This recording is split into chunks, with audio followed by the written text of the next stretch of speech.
Voy a mostrarte algo que va a destrozar la forma cómoda en que has leído el cristianismo durante años. Jesús dijo una frase que, en el idioma original, era una sentencia de muerte directa, tan brutal que muchos de los que lo escuchaban se daban media vuelta y se iban del ministerio, según el propio Evangelio de Juan registra. Tan radical que la cristiandad moderna ha pasado 2000 años suavizándola para que parezca menos peligrosa de lo que realmente es. Y en los próximos minutos voy a probarte 3 cosas con evidencia arqueológica del primer siglo, lingüística griega y arameo de la época de Jesús, que esa frase no era una metáfora, que estaba diseñada para hacer que la mayoría se fuera y que entender lo que escondía cambia para siempre tu forma de seguir a Cristo. La frase está en Mateo capítulo 10, versículo 38. El que no toma su cruz y sigue en pos de mí, no es digno de mí. No es digno. Esas son sus palabras exactas. No de un fanático, no de un teólogo medieval, del propio Hijo de Dios. Antes de seguir, hay que entender una cosa.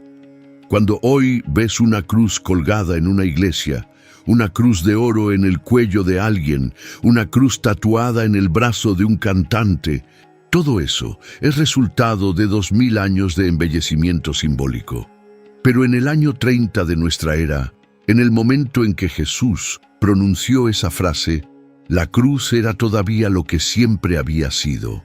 El método más despreciado de ejecución pública del mundo conocido. El filósofo romano Cicerón, casi 100 años antes de Jesús, había escrito en sus discursos contra Verres que ni siquiera el nombre de la cruz debía pronunciarse en presencia de un ciudadano romano libre, porque era demasiado vergonzoso. La palabra cruz era impronunciable en sociedad culta. Era el equivalente de hablar con detalle de una cámara de gas en una cena elegante. Y Jesús, frente a 12 hombres, sin avisar, soltó esa palabra como un golpe. Y hay un dato del primer siglo que te explica por qué los oyentes empalidecieron en el momento en que la escucharon. En la Roma del año 30 de nuestra era, cuando un esclavo era condenado a morir crucificado, su dueño lo entregaba al verdugo en una ceremonia pública conocida en derecho romano. El esclavo recibía sobre los hombros la viga horizontal de la cruz, llamada en latín patibulum, y a partir de ese instante ya no era propiedad de su amo. Pasaba a ser propiedad de la muerte. Caminaba por las calles más transitadas de la ciudad, desnudo, sangrando por la flagelación previa, mientras un soldado romano iba delante con un cartel de madera blanqueado que llevaba el nombre del condenado y el delito por el que iba a morir. Ese cartel se llamaba Titulus. Esa caminata se llamaba Via Crucis.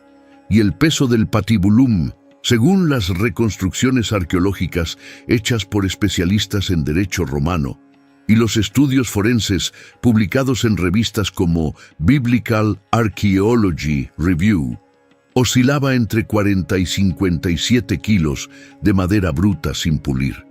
Cuando Jesús dijo, «Toma tu cruz y sígueme», todo Galileo que escuchaba esa frase entendió perfectamente lo que estaba diciendo. Estaba diciendo, a partir del momento en que decides seguirme, considérate jurídicamente muerto. Tu cuerpo ya no te pertenece, tu reputación ya no te pertenece, tu vida ya no te pertenece. Caminas día tras día hacia la ejecución de quien tú eras antes. Pero la mayoría de la cristiandad moderna nunca entendió esto, porque los predicadores prefieren la versión maquillada. Y aquí es donde quiero llevarte a una palabra que aparece justo antes de toma tu cruz y que cambia por completo el sentido de todo el versículo. Marcos capítulo 8, versículo 34, tiene la frase en su forma más completa. Si alguno quiere venir en pos de mí, niéguese a sí mismo, tome su cruz y sígame. Niéguese a sí mismo.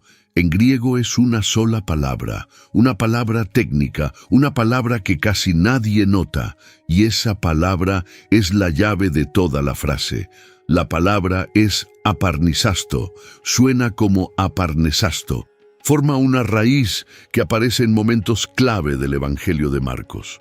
La misma raíz que el propio Jesús usó cuando profetizó la triple negación que Pedro cometería esa noche. La misma raíz que Pedro recordó al amanecer, cuando el gallo cantó y se dio cuenta de lo que acababa de hacer. Es una palabra densa, cargada, negar, renegar. Hacer como si no conocieras a alguien, y aquí está el detalle que te va a sacudir. Jesús no usó esa palabra para decirte que niegues a otros. Jesús usó esa palabra para decirte que te niegues a ti mismo.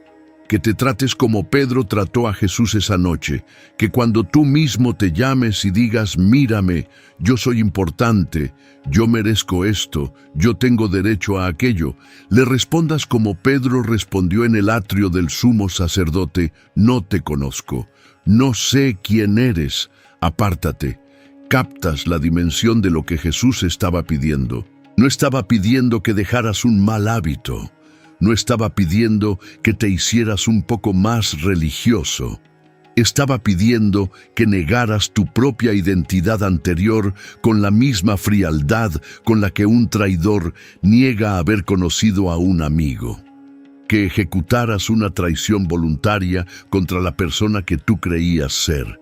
Y solo después de eso, dice la frase, viene el cargar la cruz. El orden importa.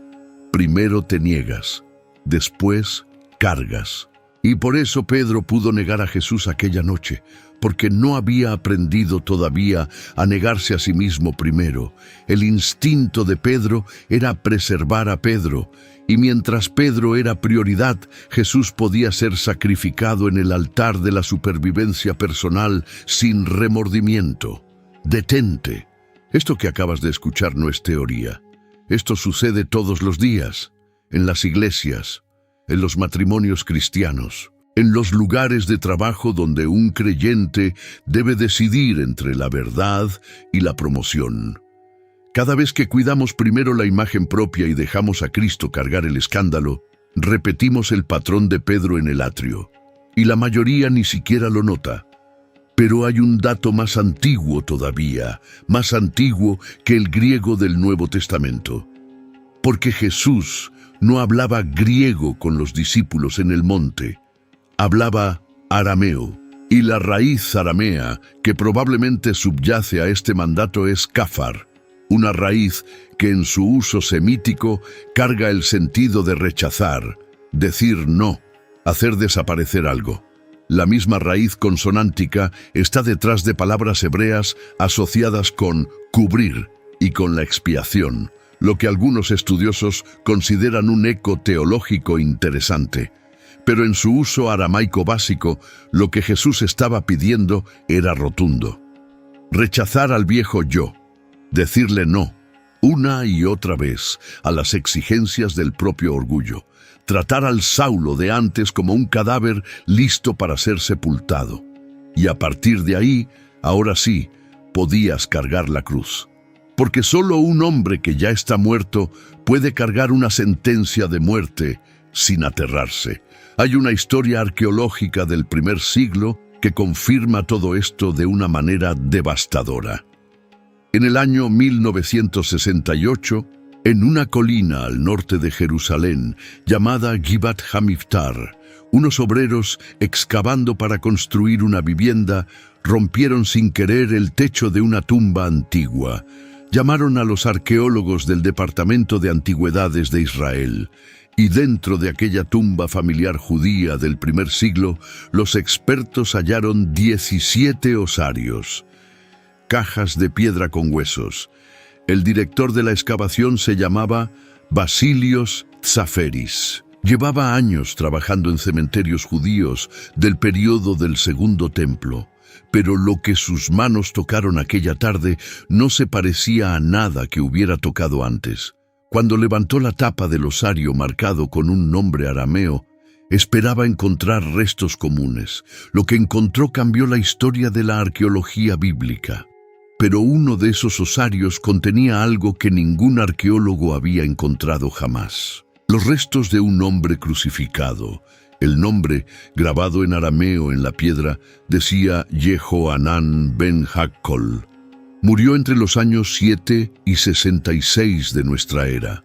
Tenía aproximadamente 25 años, y en su talón derecho, todavía atravesado por completo, estaba el clavo romano que lo había fijado a la cruz, 11 centímetros y medio de hierro, con un fragmento de madera de olivo pegado al final, porque el clavo se había doblado contra un nudo de la madera y la familia no pudo retirarlo cuando recogió los huesos para sepultarlos. La familia de Yehohanán había hecho lo impensable. Había bajado el cuerpo de la cruz con todo el respeto que la ley judía exigía.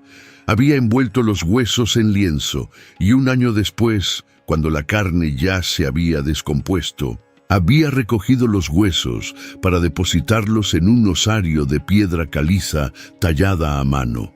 Yehohanán había sido un crucificado, pero su familia lo había amado tanto que conservó incluso los restos del castigo más infame que el imperio podía aplicar.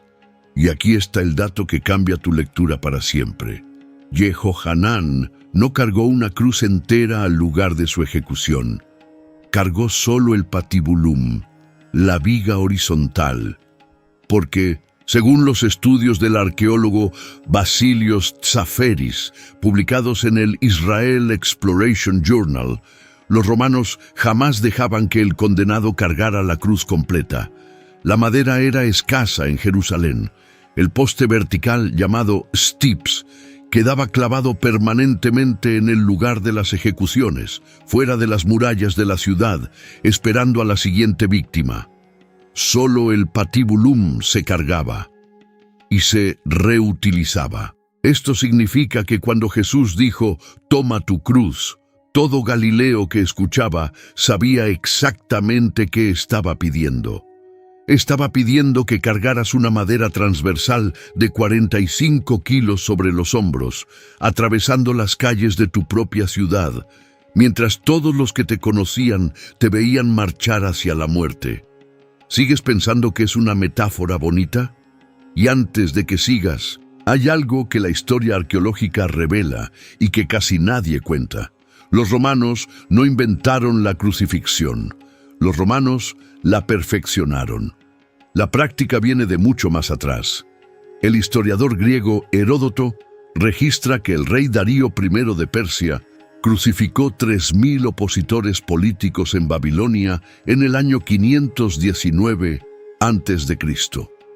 Antes de los persas, los asirios empalaban a sus enemigos en estacas. Los fenicios la transmitieron a los cartagineses, y de los cartagineses pasó a Roma durante las guerras púnicas.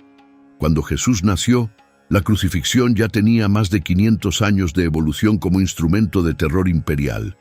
Y aquí está la conexión que pocos hacen. 700 años antes de que existiera el imperio romano que conocemos, el profeta Isaías escribió en el capítulo 53 de su libro algo que, leído hoy, te hiela la sangre, un hombre que sería herido, molido, traspasado por nuestras rebeliones, llevando sobre sí el peso de los pecados de todos.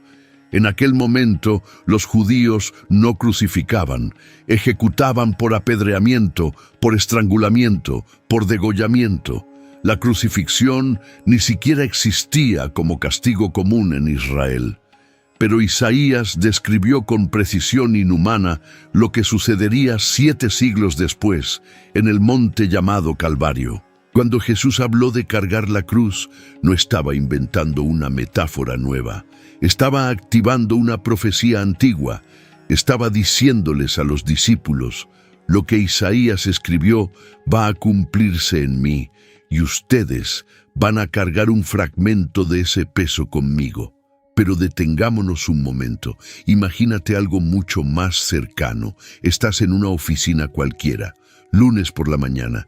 Tu jefe te llama y te pide que firmes un informe que sabes que es falso. Solo es una vez.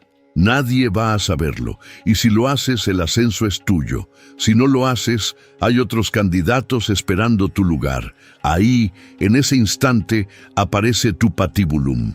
Pequeño, específico, con tu nombre escrito. La pregunta no es si vas a cargarlo. La pregunta es si vas a cargarlo el lunes, el martes, el miércoles, cada día. Porque la madera no se carga una vez en una conferencia juvenil y se devuelve. Esa carga, según las palabras exactas de Jesús en el Evangelio de Lucas, capítulo 9, versículo 23, se levanta cada día. Otra escena. Una mujer cristiana entra a un quirófano para una cirugía rutinaria.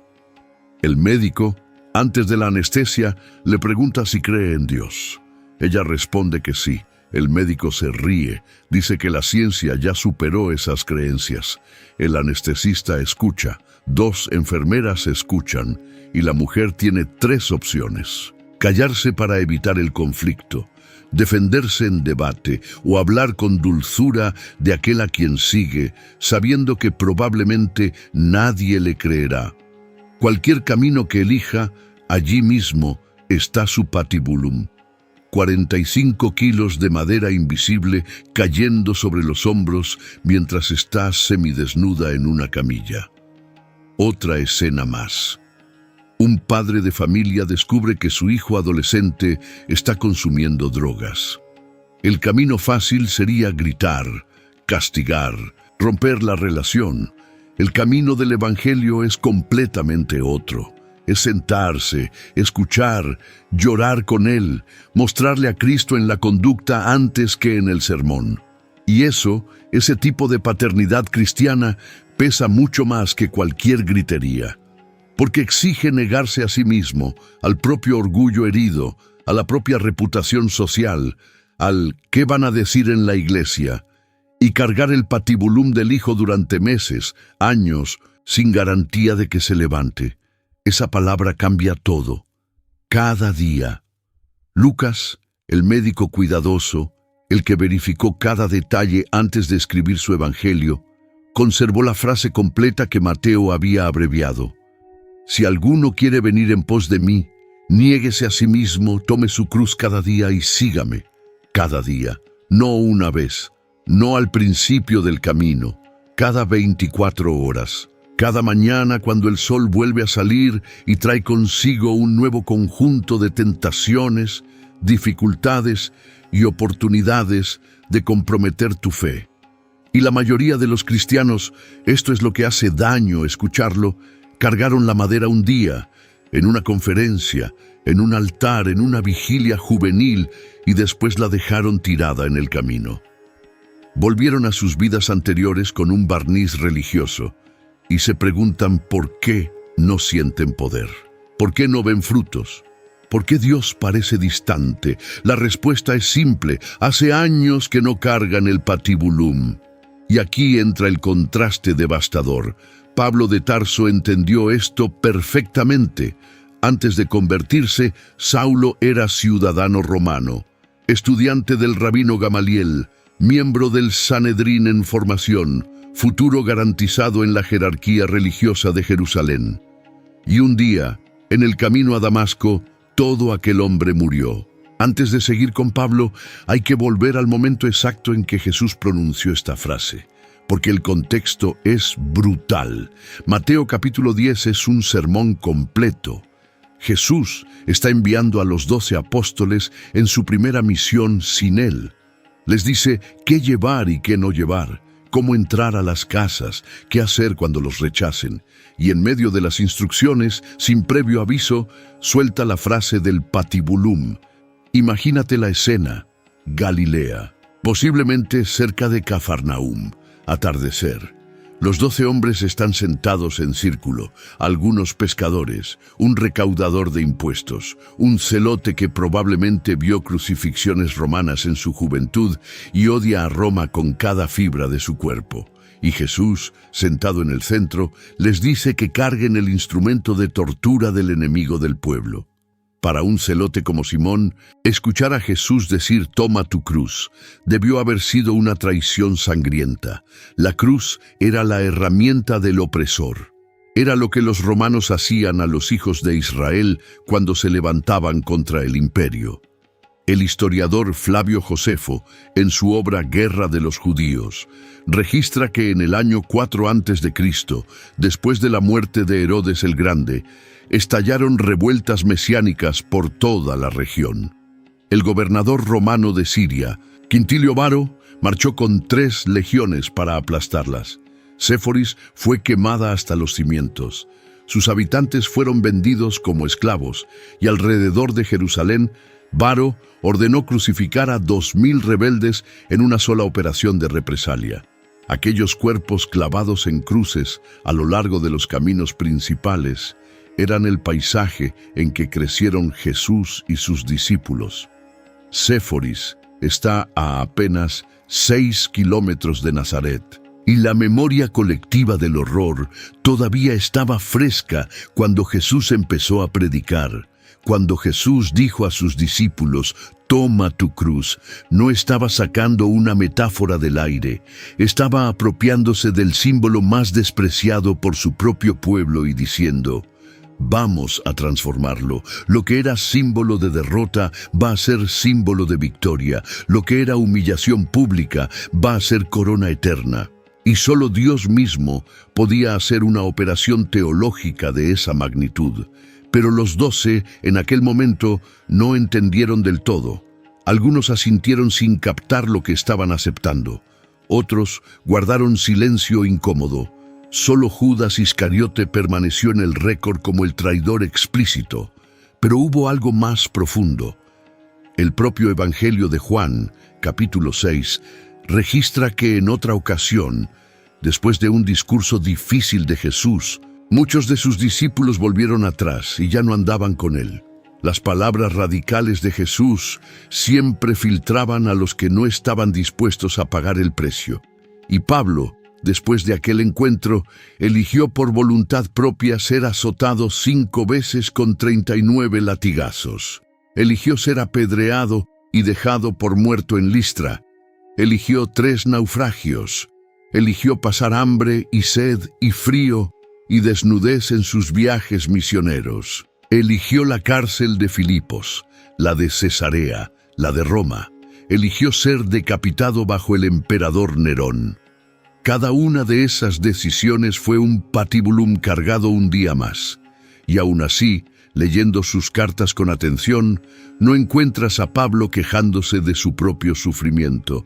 Encontrarás reclamos contra falsos maestros, lamentos por el estado de algunas iglesias, pero nunca, ni una sola vez, encuentras a Pablo lamentando lo que él mismo eligió cargar. Al contrario, en su carta a los Gálatas escribe una de las frases más densas de todo el Nuevo Testamento. Capítulo 2, versículo 20. Con Cristo estoy juntamente crucificado, y ya no vivo yo, mas Cristo vive en mí. Eso es un hombre que ya cumplió la primera parte del mandato, ya se negó a sí mismo, ya hizo desaparecer al Saulo de antes, y por eso ahora puede cargar lo que sea sin derrumbarse, porque un muerto no tiene nada más que perder. ¿Sabes por qué tú todavía sufres tanto cuando algo te hiere?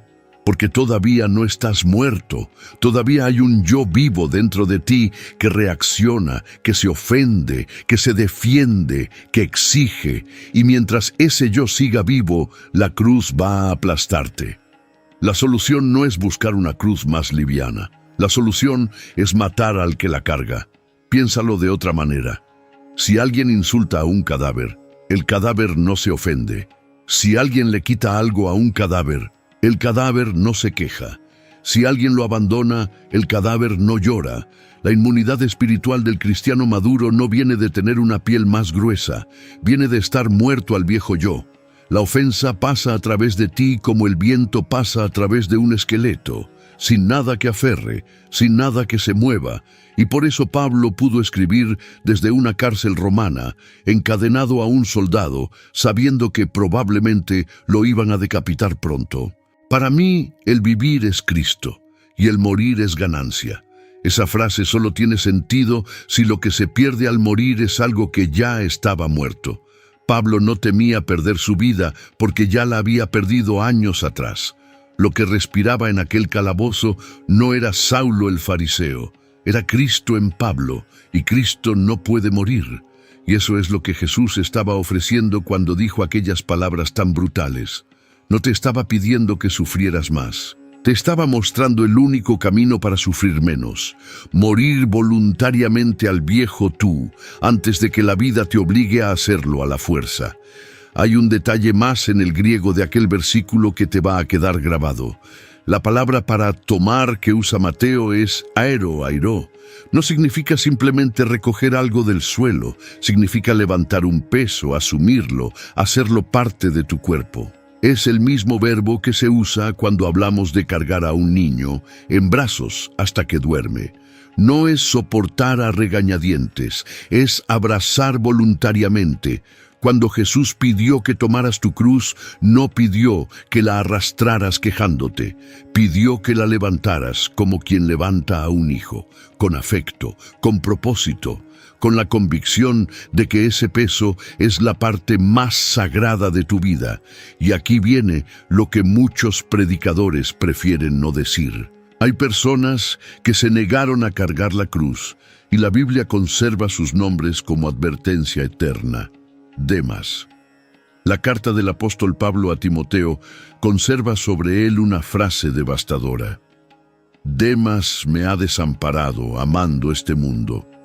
Demas había sido compañero de Pablo, había caminado con él, había servido a su lado en cárceles y cartas.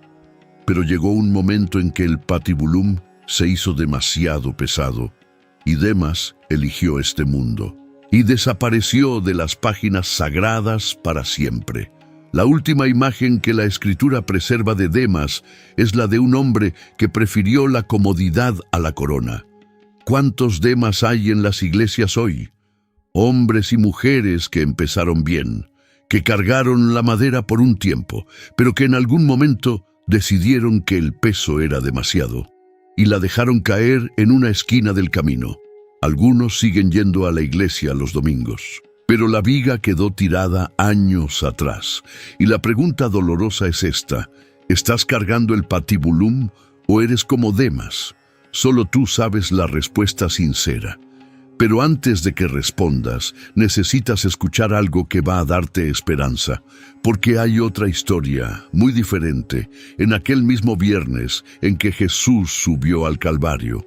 Una mujer llamada Verónica no aparece en los evangelios canónicos, eso es tradición posterior, pero los discípulos sí. Pedro, el que prometió morir por Cristo, había negado 3 veces conocerlo unas horas antes. Pedro había dejado caer su patibulum en el atrio del sumo sacerdote. Y cuando el gallo cantó al amanecer, salió fuera y lloró amargamente. Pedro era un fracaso. Pedro era un Demas potencial. Pero después de la resurrección, Cristo no rechazó a Pedro. Lo encontró en la orilla del lago de Tiberíades, pescando como en los viejos tiempos. Encendió un fuego, asó pescado y pan, y le hizo a Pedro 3 preguntas. ¿Me amas? ¿Me amas? ¿Me amas? Una restauración por cada negación. Detente en esa escena por un instante. Es muy temprano por la mañana. Hay neblina sobre el lago. Pedro y los otros han pasado toda la noche pescando sin atrapar nada. Es la repetición exacta de lo que les pasó antes de conocer a Jesús hace 3 años. Y Pedro probablemente está pensando: volví a donde empecé, y soy peor de lo que fui antes, porque ahora cargo el peso de haber traicionado al único maestro verdadero. Y de pronto, un hombre lejano les grita desde la playa que tiren la red al otro lado de la barca, y la red se llena. Y Juan, el más joven, susurra: «Es el Señor». y Pedro, sin pensarlo, se tira al agua para llegar primero. Aquel salto al agua de un Pedro empapado, traidor, fracasado, es uno de los momentos más bellos de los evangelios, porque revela algo. A pesar de todo, Pedro todavía amaba más a Cristo que a su propia dignidad. No le importó parecer ridículo nadando vestido, solo importaba llegar. Y cuando llegó a la orilla, no encontró reproche. Encontró desayuno, pan caliente y pescado asado, y le devolvió el patibulum. Apacienta mis ovejas. Carga otra vez, Pedro. Empieza de nuevo. Hoy no eres lo que fuiste anoche. Hoy puedes volver a levantar la madera. Esa es la economía del reino. Cargar, caer, levantarse, cargar otra vez, hasta el último día. La tradición conservada por escritores cristianos antiguos como Eusebio de Cesarea en su historia eclesiástica registra que Pedro fue ejecutado bajo Nerón en el año 64 o 67 de nuestra era, crucificado. Pero según la tradición, pidió ser crucificado cabeza abajo porque no se consideraba digno de morir como su maestro. El hombre que dejó caer la viga una vez terminó cargándola hasta el último segundo de su vida. Y así, dejando caer y volviendo a levantar, dejando caer y volviendo a levantar, día tras día, año tras año, Pedro se convirtió en piedra fundamental de la iglesia. Y aquí entra algo que pocos predicadores tocan. Cuando Jesús cargó su cruz hacia el Gólgota, hubo un momento en que los soldados romanos obligaron a un transeúnte llamado Simón de Cirene a tomar la madera. Marcos lo registra brevemente, capítulo 15, versículo 21. Pero Marcos añade un detalle que parece irrelevante y no lo es. Simón era padre de Alejandro y Rufo. Marcos, escribiendo su evangelio entre 20 y 30 años después del hecho, menciona a esos dos hijos por nombre. ¿Por qué? Porque cuando Marcos escribió, Alejandro y Rufo eran cristianos conocidos por la comunidad. Pablo, en su carta a los Romanos, capítulo 16, saluda a un Rufo y a la madre de Rufo, llamándola madre suya y mía. Aquel hombre, obligado a cargar una madera que no era suya, terminó fundando una familia de fe que llegó hasta Roma, y a través de esa familia el cristianismo se extendió. Cargar la madera transversal, aunque sea por obligación al principio, transforma. Hay algo en ella que cambia al hombre que la lleva, no por magia, por contacto con el camino que el propio Cristo caminó. Y por eso Jesús cerró aquel sermón en Mateo capítulo 10 con la frase que precede al cargar la cruz. La frase que casi nadie cita, versículo 37. El que ama a padre o madre más que a mí, no es digno de mí. Y el que ama a hijo o hija más que a mí, no es digno de mí. Después viene el versículo de la cruz. Lee el orden. Primero, prioridades, después, identidad, después, cruz. Jesús estaba describiendo un proceso completo y cada paso es necesario. No puedes cargar la cruz si todavía amas a alguien más que a Cristo, porque ese amor desordenado va a hacerte tirar la cruz cuando la persona que amas te pida que lo hagas.